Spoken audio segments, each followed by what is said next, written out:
Imagine a World Cup final viewed by hundreds of millions of people, with two national teams competing for the trophy, sponsors covering the stadium, broadcasters selling premium advertising, and supporters spending on tickets, travel, food, shirts, and subscriptions. The obvious question is which player or country earns the most money. But financially, the match on the pitch is only the visible surface of a much larger system, and the biggest winner is usually not the team lifting the trophy. At the center is FIFA, the organization that owns and sells the commercial rights to the tournament. During the 2019 to 2022 financial cycle, FIFA generated about $7.57 billion in revenue, with roughly $6.31 billion connected to the Qatar World Cup.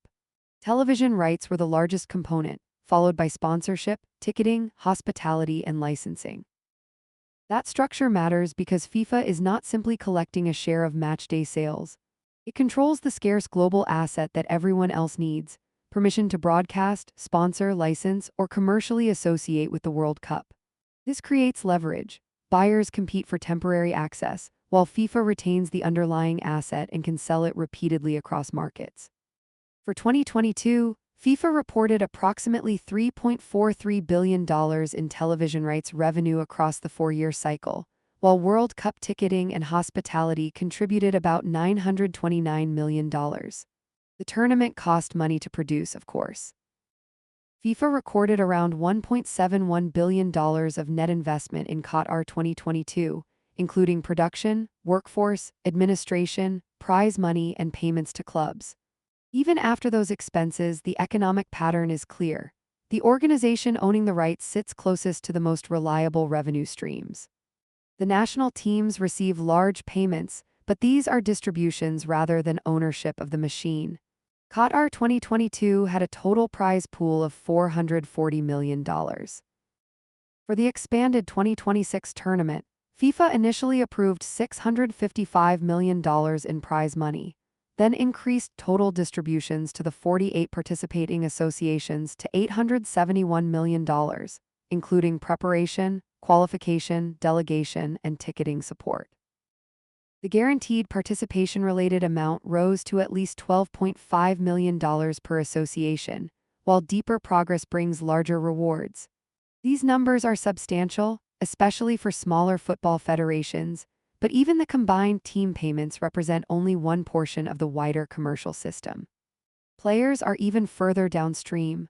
Their World Cup bonuses are usually determined by agreements with their national associations, so the amount varies by country. A star player may also gain future salary leverage, endorsement value, and global recognition, but those rewards are uneven and uncertain. Winning can transform a career, yet the player does not own the broadcast contract, the sponsor inventory, or the ticketing platform. The athlete creates much of the spectacle while receiving only a negotiated slice of its commercial value. Clubs also receive compensation because they employ and develop the players. After Qatar 2022, FIFA distributed $209 million among 440 clubs that released 837 players. For 2026, the club benefits pool was increased to $355 million. This reveals another layer of the system. Even organizations that never play a World Cup match can earn money from the event because they supplied the labor that makes the competition possible. Broadcasters can also make enormous revenue by selling advertising and subscriptions around the tournament, but revenue is not the same as profit.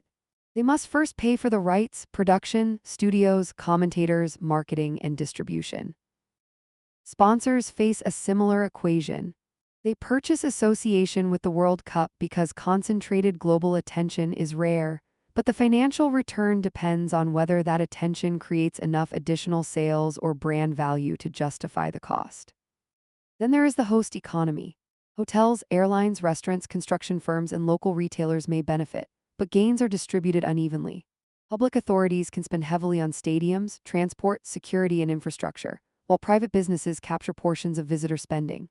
Economic impact studies often count activity generated around the event, but activity is not automatically profit, and profit is not automatically shared with taxpayers.